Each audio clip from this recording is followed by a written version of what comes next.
கடுமையான சூழ்நிலைகள் தான் ஒரு மனிதன் வெற்றியாளனா மாறுறதுக்கான அடித்தளம். இத சரியா புரிஞ்சுக்கிட்டாலே, தோல்வி அப்படிங்கிற வார்த்தைக்கு அவங்களோட வாழ்க்கையில இடமே இருக்காது. தர்ஷன் ஒரு இளைஞன் தன்னோட அப்பாவோடையும், தன்னோட சித்தியோடையும் கிராமத்துல வாழ்ந்துட்டு வரான். அவனுக்கு அம்மா கிடையாது. சின்ன வயசுலயே இறந்துட்டாங்க. அதனால அவங்களோட அப்பா 2வது திருமணம் பண்ணிக்கிறாங்க. அவங்க சித்தி அம்மாவாக முடியாது. அதனால ஒவ்வொரு விஷயத்திலயும் அவன ரொம்பவே கொடுமைப்படுத்துறாங்க. அவனால தாங்கவே முடியாத ஒரு சூழ்நிலையில அவங்க அப்பா கிட்ட இத பத்தி பேசுறான்.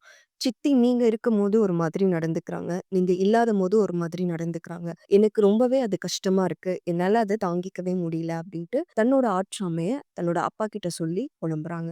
ஆனா அப்பா, "உன்னோட சித்தி ரொம்ப நல்லவங்க. நீ அவங்கள தவறா புரிஞ்சுக்கிட்ட. அதனால தான் உனக்கு கஷ்டமா இருக்கு. போக போக எல்லாமே சரியாயிடும். நீ இப்படி கஷ்டப்படாத" அப்படின்னு அவனுக்கு ஆறுதல் சொல்லி அனுப்பிடுறாங்க. ஒரு சூழ்நிலைக்கு அப்புறம் அவனால அத தாங்கிக்கவே முடியல. அதனால தான் வீட்ட விட்டு வெளியில போயிடலாம் அப்படின்னு முடிவு பண்ணி, அந்த வீட்ட விட்டு கிளம்பி போயிடுறாங்க. ரொம்ப தூரம் நடந்து போனதுக்கு அப்புறம் களைப்புல பசி எடுத்துருது. அதுக்கு மேல அவனால நடக்கவே முடியல அப்படிங்கிற சூழ்நிலைக்கு தள்ளப்படுறான். பக்கத்துல யாராவது உதவி செய்வாங்களா அப்படின்னு பார்க்கும்போது, ஒரு சின்ன குருகுலம் இருக்கு. அந்த குருகுலத்துல போயிட்டு இருக்கிற குரு கிட்ட நம்ம உதவி கேட்கலாம் அப்படின்னு சொல்லிட்டு, அந்த குரு கிட்ட போயிட்டு பேச ஆரம்பிக்கிறான். அங்க அந்த குருவும் அவங்களோட மனைவியாரும் இருக்காங்க. ரொம்ப தூரத்துல இருந்து நடந்து வரேன். எனக்கு ரொம்பவே களைப்பா இருக்கு. பசியாவும் இருக்கு. எனக்கு சாப்பிட ஏதாவது குடுக்குறீங்களா? அப்படின்னு சொல்லி அந்த குரு கிட்ட கேட்கிறான். குருவும் தன்னோட மனைவிய கூப்பிட்டு சாப்பிட அவனுக்கு ஏதாவது கொடு அப்படின்னு சொல்லி உத்தரவிடுறாரு. அதே மாதிரி வயிறு நிறைய தர்ஷனும் சாப்பிட்டு முடிச்சிடறான். அதுக்கப்புறம் குரு போய் கேட்கிறாரு, இப்போ சொல்லு நீ யாரு? நீ ஏன் இங்க வந்திருக்க? ஏன் இவ்ளோ களைப்பா இருக்கிற? அப்படின்னு சொல்லி விளக்கம் கேட்கிறாரு. அதுக்கு தர்ஷன் சொல்றான், தான் கடந்து வந்த இன்னல்களை எல்லாம் ஒவ்வொன்னா சொல்லிக்கிட்டே இருக்கிறான். அப்போ குரு சொல்றாரு, "நீ செஞ்சது தவறு. உன்னோட அப்பாவ விட்டுட்டு இப்படி நீ சொல்லாம கொள்ளாம வந்திருக்க கூடாது. அதனால நான் உன் அப்பாவ தேடி உன் அப்பா கிட்டயே உன்ன ஒப்படைச்சிடுறேன்" அப்படின்னு சொல்றாரு. அதுக்கு தர்ஷன் சொல்றான், "நான் கண்டிப்பா என்னோட அப்பா கிட்ட போறேன். ஆனா எந்த இடத்துல இருந்து நான் ரொம்ப அவமதிக்கப்பட்டு வெளியில வந்தேனோ, அந்த இடத்துல ஒரு நல்ல வாழ்க்கைய வாழணும். நான் யாரையும் சார்ந்து இருக்காம தனித்துவமா என்னோட சொந்த காலுல என்னால வாழ முடியுன்ற சூழ்நிலையில மட்டும் தான் நான் இந்த இடத்த விட்டு வெளியில போகணும்னு நினைக்கிறேன். அதுக்கு நீங்க எனக்கு கத்துக் குடுக்கணும். அது எதிர்பார்த்து தான் நான் உங்ககிட்ட கேட்கிறேன். தயவு செஞ்சு அது இல்லாம என்ன என் அப்பா கிட்ட அனுப்பாதீங்க. என்னால அங்க போய் இருக்க முடியாது. வேற ஒரு சூழ்நிலைய தேடி நான் மறுபடியும் அந்த இடத்த விட்டு வெளியில போற மாதிரி தான் இருக்கும். என்னோட சொந்த கால்ல நான் நின்னுட்டேன் அப்படின்னா, கண்டிப்பா என்னால என்னோட வாழ்க்கைய ரொம்பவே திருப்தியா வாழ முடியும். அது எப்படின்னு மட்டும் எனக்கு கத்துக் குடுங்க. கண்டிப்பா இது மிகப்பெரிய உதவியா இருக்கும் அப்படின்னு சொல்லிட்டு தன்னோட குரு கிட்ட கேட்கறாங்க.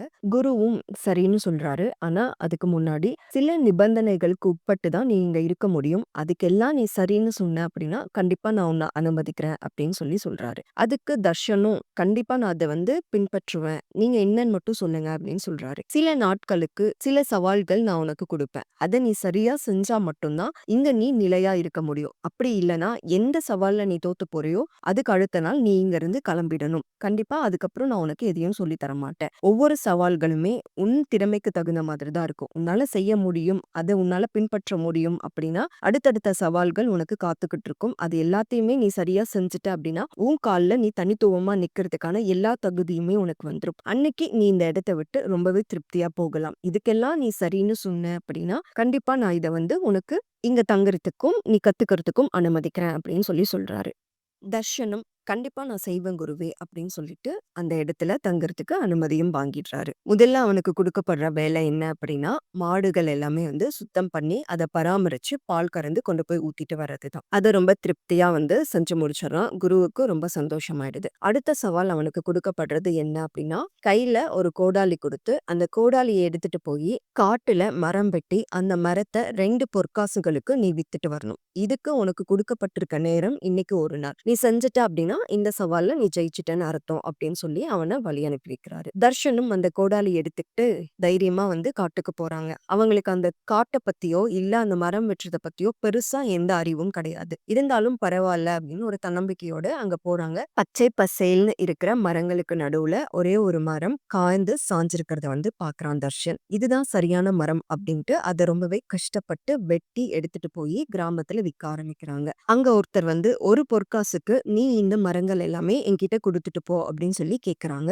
அதுக்கு தர்ஷன் வந்து முடியவே முடியாது. இதுல என்னோட உழைப்பு அவ்ளோ இருக்கு. அதனால நீங்க 2 பொற்காசுகளுக்கு வாங்கிக்கிறதா இருந்தா உங்களுக்கு நான் குடுக்குறேன். இல்ல அப்படின்னா, இத மற்றவர்களுக்கு வித்து நான் 2 பொற்காசுகள் நான் எடுத்துக்கிறேன். என்கிட்ட நீங்க வந்து பேரம் பேசாதீங்க. நான் 2 பொற்காசுக்கு மட்டும் தான் தருவேன் அப்படின்னு ரொம்பவே பிடிவாதமா நின்னு அந்த 2 பொற்காசுகளுக்கு வித்துட்டு அந்த பணத்த எடுத்துட்டு போய் குரு கிட்ட குடுக்குறான். குருவுக்கு ரொம்பவே சந்தோஷமாயிடுது. அடுத்த நாள் இந்த சவால்லயும் நீ ஜெயிச்சுட்ட. நாளைக்கு நம்ம பார்க்கலாம் அப்படின்னு சொல்லிட்டு போய் தூங்க போயிடுறாங்க.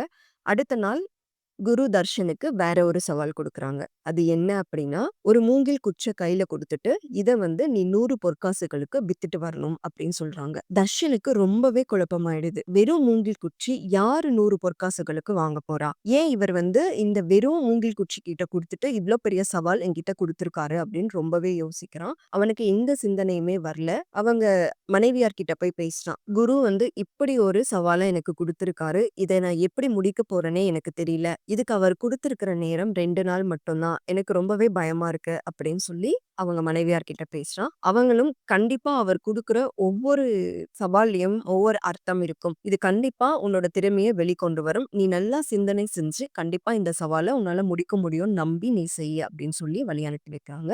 அவன் யோசிச்சுக்கிட்டே இருக்கான். ஆனா அவனுக்கு எந்த சிந்தனையுமே உதிக்கல.